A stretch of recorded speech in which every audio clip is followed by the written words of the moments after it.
नमस्कार दोस्तों, अगर आप लोग 10वीं का एग्ज़ाम इस बार बिहार बोर्ड से देने वाले हो तो इस ऑब्जेक्टिव क्वेश्चन को अच्छे से याद कर लो।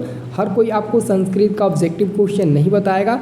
मैं तो आप लोगों के लिए संस्कृत का नोट्स बनाकर ऑब्जेक्टिव क्वेश्चन बता रहा हूँ, तो आप लोगों को बिल्कुल चिंता करने की ज़रूरत नहीं है। ठीक है, अच्छे से बस पढ़ते रहो। मैं जो बता रहा हूँ उसको अच्छे से दिमाग में याद करते रहो, मेमोरी में सेव करते रहो और आप लोगों का संस्कृत में भी बहुत ही अच्छा नंबर आएगा। ठीक है बाबू, तो चलो मैं एक एक क्वेश्चन बताता हूँ और आप लोग मेरे पीछे पीछे एक एक क्वेश्चन को याद करते चलना। ठीक है, इसका मैं पीडीएफ दे दूंगा। ठीक है, तो आप लोग पहला नंबर क्वेश्चन देखो बाबू। ठीक है, सब लोग चैनल को सब्सक्राइब कर लेना, क्योंकि आपको हमेशा ऑल सब्जेक्ट का ऑब्जेक्टिव हो गया, सब्जेक्टिव हो गया, सबका वीडियो मिलता रहता है इस चैनल पर। ठीक है, देखो पहला नंबर क्वेश्चन है बाबू, मंगलम पाठ में कैसे मंत्र संकलित है। तो मैंने इसका आंसर ऑलरेडी पेंड कर दिया, पदात्मक होगा। ऐसे ही 4 ऑप्शन रहेगा, तो आप लोग ऑप्शन नंबर ए पर टिक लगाना, पदात्मक। ठीक है बाबू, मंगलम पाठ में कैसे मंत्र संकलित है, तो पदात्मक ऑप्शन नंबर ए हो जाएगा। ठीक है, चलो दूसरा प्रश्न है, अगर पूछेगा आपसे कि मंगलम पाठ के कितने मंत्र, यानी कि मंगलम पाठ में कितने मंत्र है, तो पंच। पंच दोस्तों संस्कृत में लिखा रहेगा, पंच का मतलब होता है 5।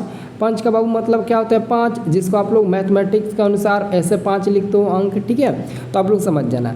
अब देखो बाबू अगला क्वेश्चन आता है, मंगलम पाठ का जो प्रथम मंत्र है वो किस उपनिषद से लिया गया है। तो देखो ये ऑप्शन नंबर जो मैंने सी नंबर में लिखा है ग, ठीक है, यही आपका आंसर होगा। ठीक है, ईशावास्य उपनिषद, यानी कि ई से शुरुआत होगा। ठीक है, वो किससे शुरुआत होगा, ई से शुरुआत होगा। ठीक है, चलो बाबू अगला प्रश्न आपका है कि मंगलम पाठ कहाँ से संकलित है। बाबू याद रखना, हमेशा ये क्वेश्चन कई बार पूछा गया, तो मंगलम पाठ आपके उपनिषद से संकलित है। आंसर क्या होगा, ग नंबर माने तो सी नंबर वाला। ठीक है बाबू, चलो अगला क्वेश्चन है, मंगलम पाठ में किसके सिद्धांतों का वर्णन किया गया है। बाबू मंगलम पाठ में ना दर्शन शास्त्र के सिद्धांतों का वर्णन किया गया है, तो आंसर आपका हो जाएगा 5 का बी नंबर। ठीक है, चलो बाबू अगला क्वेश्चन है, वेद के कितने प्रकार है। बाबू वेद के 4 प्रकार होते हैं, और 4 प्रकार का नाम क्या है अगर आप बता देते हैं तो मैं समझूंगा कि आपका थोड़ा संस्कृत अच्छा है, क्योंकि मैं नहीं बताऊंगा, मैं बताता, लेकिन मैं कोशिश कर रहा हूँ कि क्या आप लोग संस्कृत पढ़ रहे हो या फिर नहीं पढ़ रहे हो।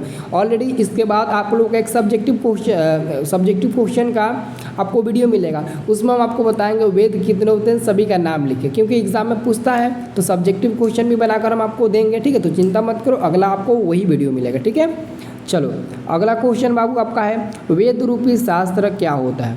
वेद रूपी शास्त्र क्या होता है, तो बाबू याद रखना ऑप्शन नंबर का बी नंबर होगा, नित्य। क्या होता है बाबू, नित्य होता है।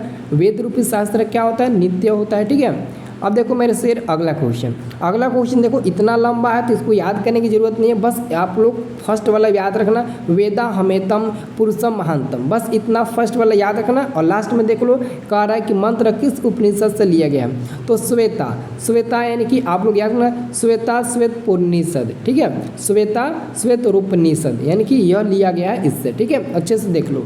अब देखो अगला क्वेश्चन बाबू, मैं इसका पीडीएफ ना आपको मैं दे दूंगा, और जो मेरे बच्चा लोग पैड ग्रुप में है ना वो लोग तो बिल्कुल चिंता मत कर, टेंशन मत लो, उनको तो आपको मैं ग्रुप के तुरंत शेयर कर दूंगा। ठीक है, और दूसरी बात रहा कि जो बच्चा अभी हमारे पैड ग्रुप में नहीं जुड़े हुए हैं, देख लो 299 रुपया मेरे पैड ग्रुप में जुड़ने के लिए लगता है बाबू। ठीक है, 299 रुपया हर महीना नहीं, बल्कि आपको एक ही बार पैड ग्रुप में जुड़ने के लिए 299 रुपये लिया जाएगा, और उस पैड ग्रुप से मदद से आपको हमेशा कोर्स भी मिलेगा, ऑल सब्जेक्ट का पीडीएफ, और डिजिटल बोर्ड पर जो पढ़ाई होगा उसका पीडीएफ, बहुत चीज़ आपको मिलेगा, यानी कि आपको कहीं भी जाने की ज़रूरत नहीं पड़ेगा, आप वहीं से एकदम अपना सेटलमेंट मतलब कि कर लेंगे। ठीक है, तो 299 रुपया कैसे आप लोग पेमेंट करेंगे, तो ये मेरा मोबाइल नंबर है। ठीक है, 96937794। ठीक है, और मैं देता हूँ। ठीक है, लेकिन उससे पहले मैं आपको बता दूँ, आप लोगों को ज़्यादा इस नंबर पर फ़ोन करके परेशान नहीं करना। अगर आपको सच में पैड ग्रुप में जुड़ना है तो फ़ोन करिएगा, नहीं तो व्हाट्सएप SMS करिएगा। अगर नहीं होना होगा तो आप किसी दूसरे अन्य काम के लिए प्लीज़ आप फ़ोन मत करिएगा। ठीक है, तो लिख लो लास्ट वाला अंक 07। ठीक है, 9693779407। ठीक है, तो इसका आंसर क्या हो जाएगा बाबू, वेद व्यास हो जाएंगे। उपनिषद के रचनाकार कौन है, तो वेद व्यास ही हो जाएंगे। देखो घ नंबर में दिया है। ठीक है, अगला देखो बाबू क्वेश्चन है कि उपनिषद के कितने प्रकार है, यानी कि उपनिषद कितने प्रकार के होते हैं। उपनिषद के कितने प्रकार है, तो 108। कितना है बाबू, तो 108। कितना है, तो 108 देख लो। ठीक है, अब देखो मेरे से अगला क्वेश्चन है, सत्यमेव जयते किस उपनिषद का मूल मंत्र है। तो देखो बाबू ये सत्यमेव जयते बहुत ही टफ क्वेश्चन है, इंपॉर्टेंट है आप लोग के लिए। ठीक है, तो सत्यमेव जयते ठीक है, जिसका मतलब क्या होता है सत्य की राह पर चलना, तो मुंडकोपनिषद होगा, मुंडकोपनिषद। ठीक है, आंसर याद रखना मुंडकोपनिषद। आंसर आपका सी नंबर माने तो ग नंबर वाला होगा।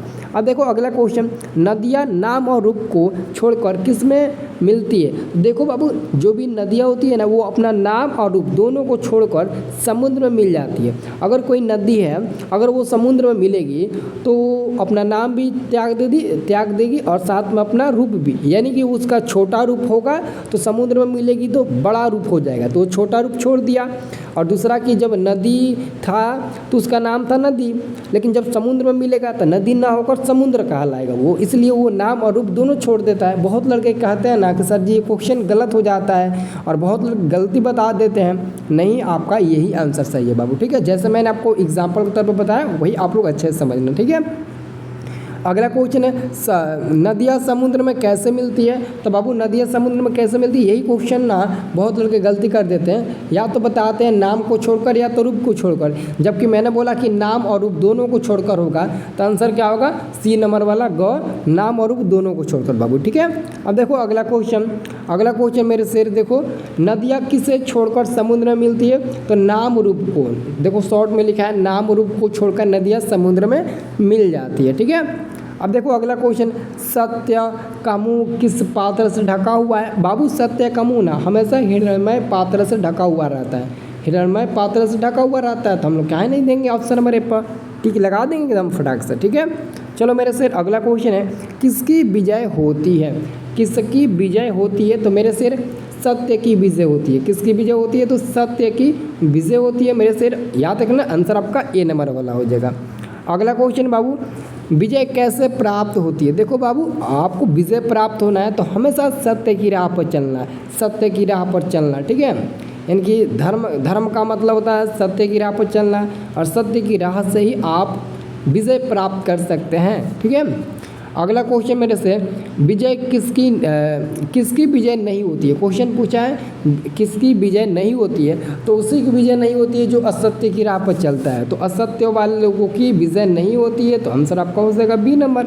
देखो अब देखो एक और थोड़ा लंबा क्वेश्चन है, अब इसको भी हम शॉर्ट में याद रखेंगे। ठीक है, शॉर्टकट में याद रखें, अरुणियान यानी कि अरुणियान महतो डैश डैश महिमांत नमन मंत्र किस उपनिषद से संग्रहित है? तो यहाँ पर हम लोग थोड़ा सा ये वाला याद रख लेंगे। ठीक है, और उसके बाद से कठोपनिषद से हम लोग टिक लगा देंगे, कठोपनिषद से यह संग्रहित है यानी कि संकलित है। ठीक है, चलो अब देखो बाबू अगला क्वेश्चन है हिरण्मय पात्रेण, यानी कि क्या बोलना चाहेंगे हिरण्मय पात्रेण डैश दृश्य, यानी कि हिरण्मय पात्रेण किस पात्र से ढका हुआ है? यह मंत्र किस उपनिषद से उद्गृहित है? तो हम लोग बोलेंगे ईशावास्य उपनिषद। आंसर होगा हमारा ए नंबर वाला। देखो मैं ऑलरेडी टिक लगा दिया हूँ, पेंट कर दिया हूँ। ठीक है, अगला क्वेश्चन मेरे शेर है, हिरण्मय पात्र से किसका मुंह ढका हुआ होता है? तो सत्य का मुंह, सत्य का ही मुंह हिरण्मय पात्र से ढका हुआ रहता है मेरे शेर। ठीक है, अगला क्वेश्चन मेरे शेर, यह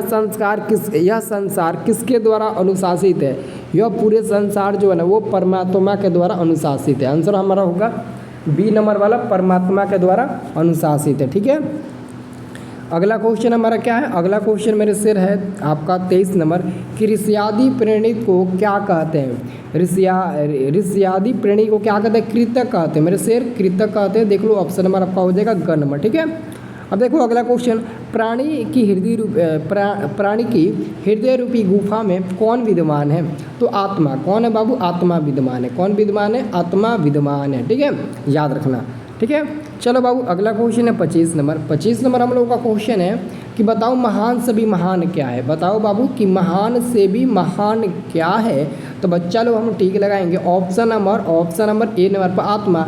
आत्मा जो है ना वो महान से भी महान होती है। ठीक है, तो बाबू इसको अच्छे से याद कर लो, और जो बच्चा कमज़ोर है वो तो ऑलरेडी मेरे पेड ग्रुप में जुड़ा हुआ है, तो मैं उनके लिए ये परचेस PDF में दे दूंगा। ठीक है, और अच्छे से कॉपी में लिखना चाहते हैं तो कॉपी में भी लिख सकते हैं, नोट्स बना है तो नोट्स में भी लिख सकते हैं, नहीं तो आप डायरेक्ट PDF पे इसको बार बार देखते रहना है। ठीक है बाबू, अगर कोई भी प्रॉब्लम आती है तो आप डायरेक्ट कमेंट करो, ठीक है, कमेंट करके पूछो, ठीक है। कमेंट तो आप ही लोग के लिए बनाया गया है कि आप लोग जो भी प्रॉब्लम है कमेंट करके पूछो। ऐसा थोड़ी ना कि कोई बंदा कमेंट करता है और उसकी परेशानी मैं नहीं सुनता हूँ, मैं बिल्कुल देखता हूँ। जो बंदा मुसीबत में होता है, अपनी परेशानी बताता है कि सर हमको ये प्रॉब्लम है, तो मैं उस कमेंट का रिप्लाई मैं ज़रूर देता हूँ। मैं किसी न किसी तरह मैं दे देता हूँ कमेंट का रिप्लाई, ठीक है। तो ऐसा मत सोचना कि सर हमारे कमेंट का रिप्लाई नहीं इधर, ये गलत बात है बाबू। मैं रिप्लाई ज़रूर देता हूँ, अगर यकीन नहीं है तो जाकर देख लो कितना मैं रिप्लाई दिया हूँ लड़कों सबका, ठीक है बाबू।